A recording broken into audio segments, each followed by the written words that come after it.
A paz do Senhor, meu irmão, a paz do Senhor, minha irmã. Sou a pastora Eliane, estou aqui trazendo o estudo bíblico sobre as mulheres de Deus. Hoje vamos falar sobre Ana. Quem era Ana? Ela era a esposa de Eucana, a mãe de Samuel. Samuel se tornou um profeta bem conhecido no Israel antigo. Essa história se encontra no livro de 1 Samuel. O que ela fez? Como Ana não conseguia ter filho, ela buscou a Deus para obter consolo. O marido de Ana tinha 2 esposas. Sua outra esposa se chamava Penina, tinha filhos, mas Ana não teve filhos por um bom tempo depois de ter se casado. Penina humilhava Ana com crueldade, mas Ana orava a Deus pedindo consolo. Ela fez um voto com Deus. Ela disse que se ele permitisse que ela tivesse um filho, ela dedicaria esse filho a ele. Ana iria entregar o filho para servir a Deus no tabernáculo, uma tenda portátil que a nação de Israel usava para adorar a Deus. Repetimos, essa história está em 1 Samuel, capítulo 1. Deus atendeu a oração de Ana e ela teve um filho chamado Samuel. Ana cumpriu sua promessa e levou Samuel para servir no tabernáculo, quando ele ainda era bem pequeno, logo assim que desmamou. Todos os anos ela fazia uma túnica sem manga e levava para ele. Depois, Deus abençoou Ana com mais 3 filhos e 2 filhas. O que nós podemos aprender com Ana? As orações que Ana fazia de coração a ajudaram a enfrentar situações difíceis. A oração de agradecimento que ela fez, registrada em 1 Samuel capítulo 2, versículo de 1 a 10, mostra que era grande a fé que ela tinha em Deus. Ela abriu o seu coração para Deus. Ana se ocupou com os preparativos da viagem, tentando esquecer os seus problemas. Ela era para ser uma ocasião feliz. Todo ano, viagem essa que todo ano, seu marido Eucana viajava com ela e a família para adorar a Deus no tabernáculo de Siló. Deus queria que essa ocasião fosse alegre. Leia lá em Deuteronômio, capítulo 16, versículo 15. E desde pequena, Ana, sem dúvida, apreciava muito essas festividades. Mas as coisas tinham mudado nos últimos anos. Ana era muito amada pelo seu marido, mas ele tinha outra esposa. Vamos detalhar melhor a história. A sua outra esposa se chamava Penina. E parecia que o objetivo de Penina era atormentar Ana. Penina conseguiu um jeito de fazer com que essa ocasião, de ir ao tabernáculo, essa ocasião anual, fosse uma fonte de angústia na vida de Ana. A Bíblia mostra que Ana tinha 2 grandes problemas na sua vida. Sobre o primeiro, ela tinha pouco controle, e sobre o segundo, controle nenhum. Ela estava num casamento polígamo, e a outra esposa do seu marido a odiava. Além disso, Ana era estéril. Essa situação é difícil para qualquer mulher que deseja ter filho. Mas na cultura e na época, o problema de Ana era ainda maior, porque todos esperavam ter descendência para dar continuidade ao nome da família. Ser estéril era uma grande vergonha para a mulher. Ana até podia ter tido força para suportar essa situação se não fosse a perseguição e a atitude de Penina. A poligamia nunca foi uma situação ideal. gerava muita rivalidade, conflito e angústia. Era bem diferente do padrão de monogamia que Deus havia estabelecido desde o Jardim do Éden. Leia Gênesis capítulo 2, versículo 24. Assim, a Bíblia apresenta a poligamia numa luz desfavorável. E esse relato sobre a família de Eucana é um forte exemplo disso. Ana era a esposa preferida de Eucana. A tradição judaica diz que ele se casou primeiro com Ana e alguns anos depois com Penina. Seja como for, Penina tinha muito ciúme de Ana e sempre encontrava um jeito de fazer sua rival sofrer. A grande vantagem de Penina em relação a Ana era sua fertilidade. Ela teve vários filhos, um atrás do outro, e seu orgulho aumentava cada vez que dava luz a um novo filho. Em vez de sentir pena de Ana, de consolar Ana, Penina aproveitava do ponto fraco dela. A Bíblia diz que Penina humilhava Ana para fazê-la sentir-se desconcertada. Lá em 1 Samuel capítulo 1, versículo 6. Ela fazia isso de propósito. Ela queria magoar Ana e conseguia. Quantas vezes temos Penina em nossas vidas? Não necessariamente como uma concubina, como uma segunda esposa, mas às vezes são problemas, são situações que o tempo todo estão nos afrontando, tentando nos colocar para baixo, nos magoar, nos entristecer e acabamos nos encontrando como Ana, abatidas, né? Frustrada com os nossos sonhos, sentindo os nossos sonhos impossíveis de se realizar. Ana estava muito aflita, porque era estéril, e Penina fazia de tudo para que ela se sentisse pior, cada vez mais pior e pior. Pelo visto, a oportunidade preferida de Penina para atormentar Ana era a viagem anual de Silo. E aquele ano não foi diferente. A cada um dos muitos filhos de Penina, a todos os filhos e filhas, Eucana deu porção do seu sacrifício oferecido a Deus. Mas a amada Ana recebeu uma porção especial. A invejosa Penina rebaixou tanto aquela pobre mulher, mencionando vez após vez sua esterilidade, que ela começou a chorar. Ela chegou no seu limite. Todos nós temos o nosso limite. A diferença é que às vezes o nosso limite nós extravasamos na hora errada com a pessoa errada. Mas Ana começou a chorar e até perdeu o apetite.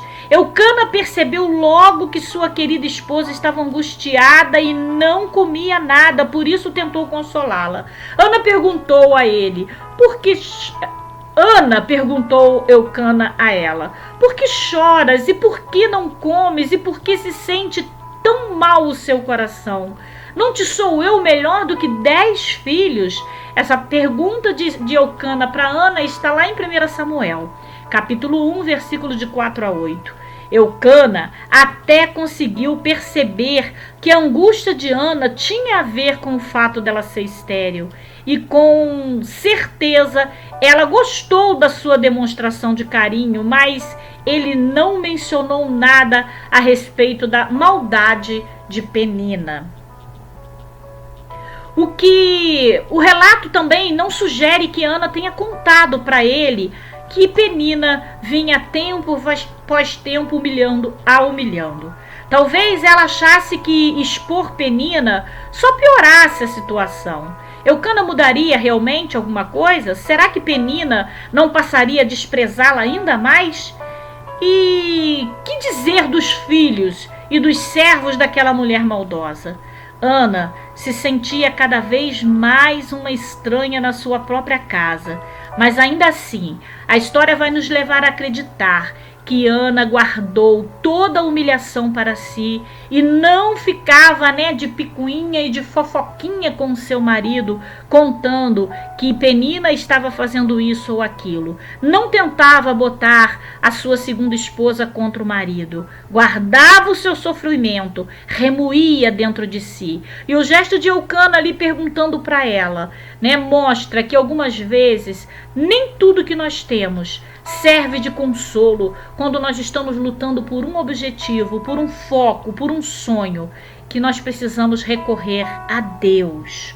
Ao enfrentar tratamento cruel em casa, Ana recorreu quem? Recorreu a Deus em busca de consolo.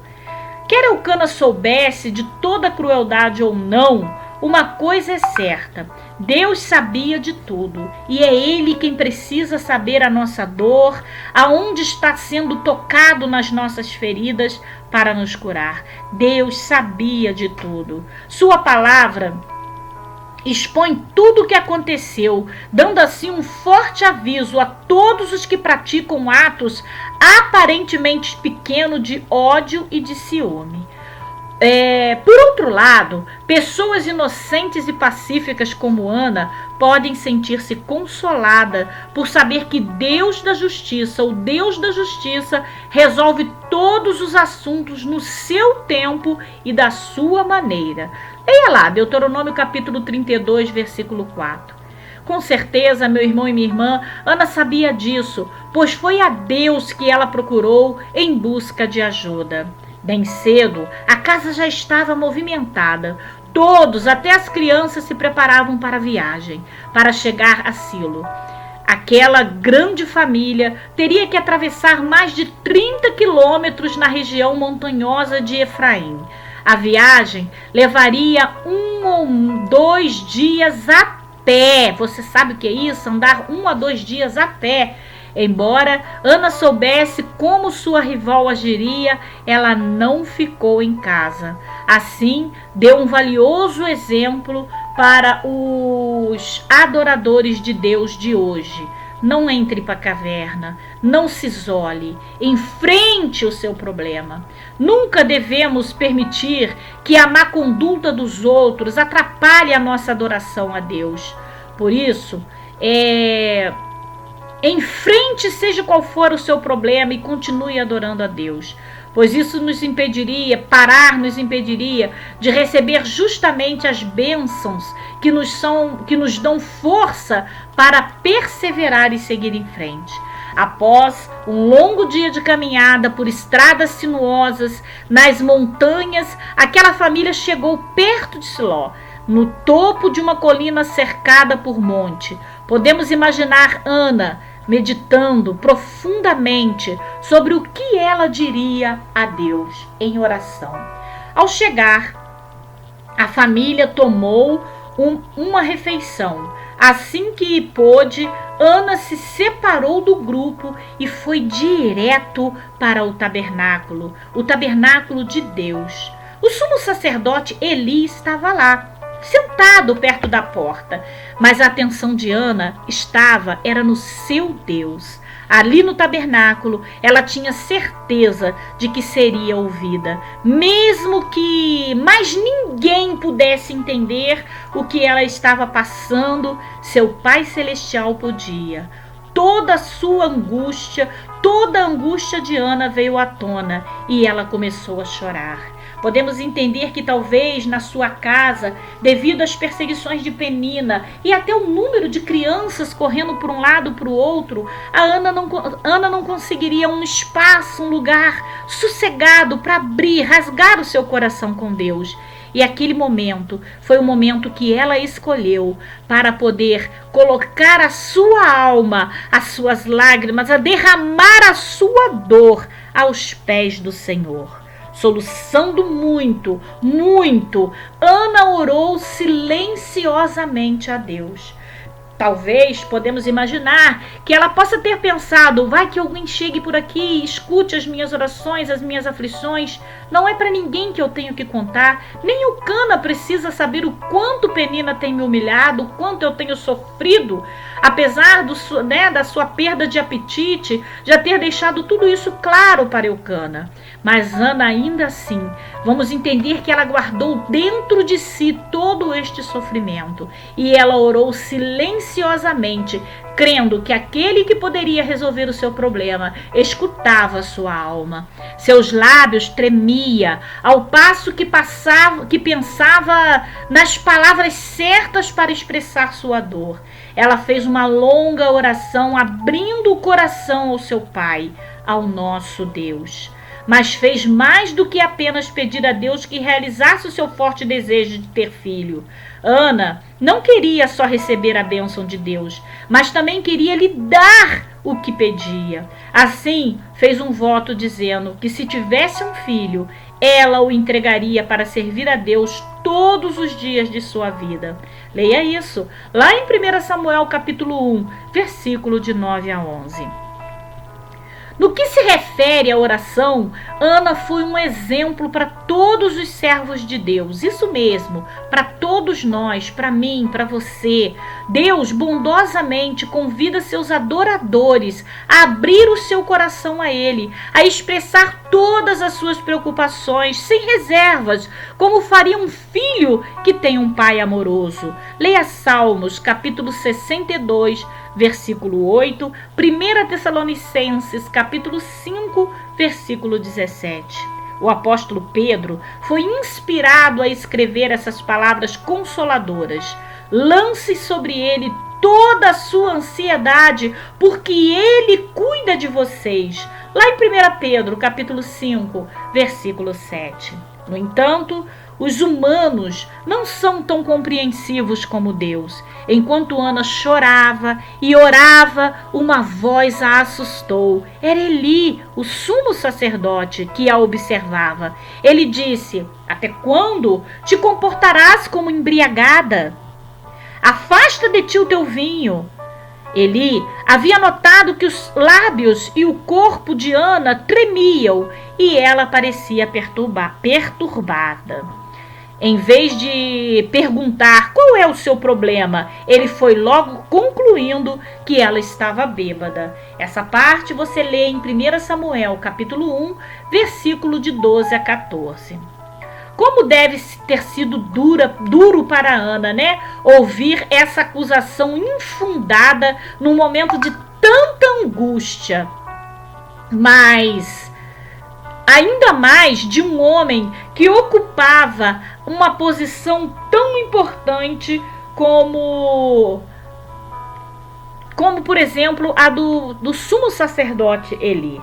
Apesar disso, mais uma vez, ela deixou um excelente exemplo de fé para mim e para você.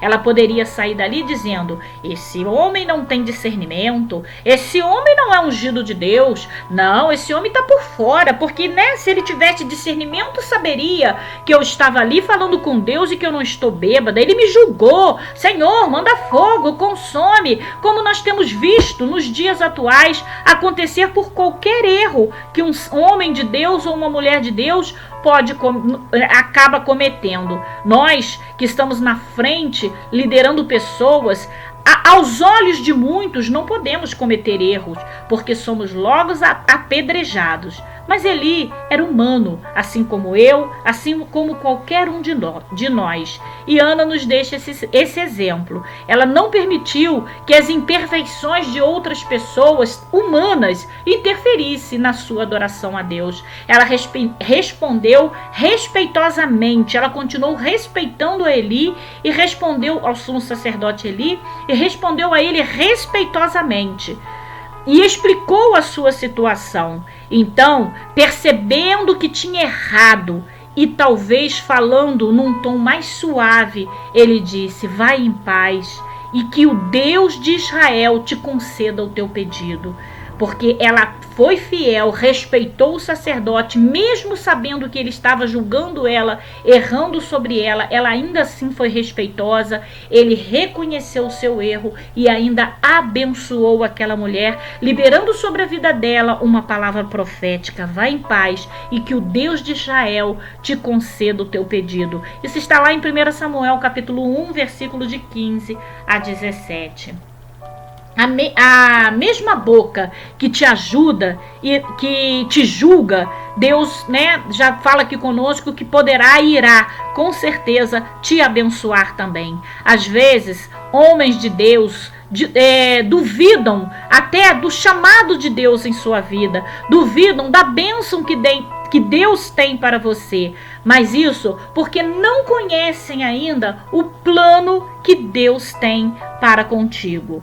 Libere apenas o teu perdão, espere em Deus e confie nele, que muito mais ele fará. Como Ana se sentiu depois de abrir o coração a Deus e adorá-lo no tabernáculo? O relato diz: a mulher passou a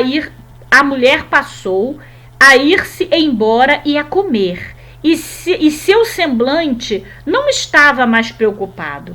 Lá em 1 Samuel capítulo 1, versículo 18. A versão brasileira diz: não mais era triste o seu semblante. Isso significa que Ana se sentiu aliviada. Em certo sentido, ela transferiu o peso da sua carga emocional para os ombros infinitamente mais largos e mais fortes, que é os ombros do nosso Pai Celestial. Leia em Salmo 55, versículo 22. Há algum problema pesado demais para ele? Não. Nunca houve e nunca haverá.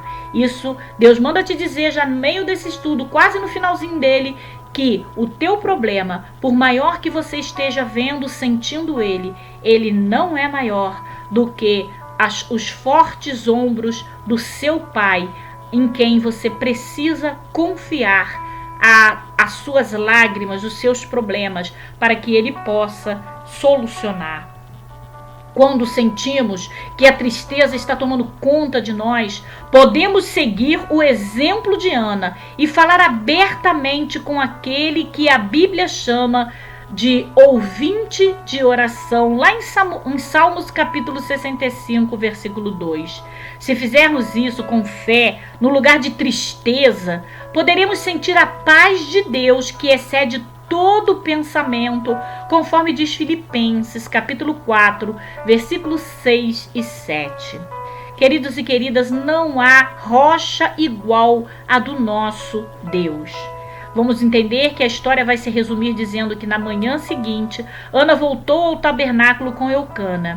E é provável que ela tenha lhe falado sobre o pedido e a promessa que tenha feito a Deus, pois a lei mosaica dizia que o marido podia anular um voto feito pela esposa, sem o seu consentimento. Isso vai dizer lá em Números capítulo 30, versículo de 10 a 15.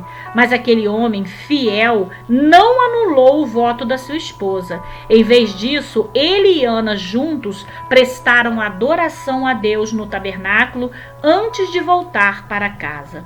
Quando foi que Penina percebeu que não conseguia mais atormentar Ana?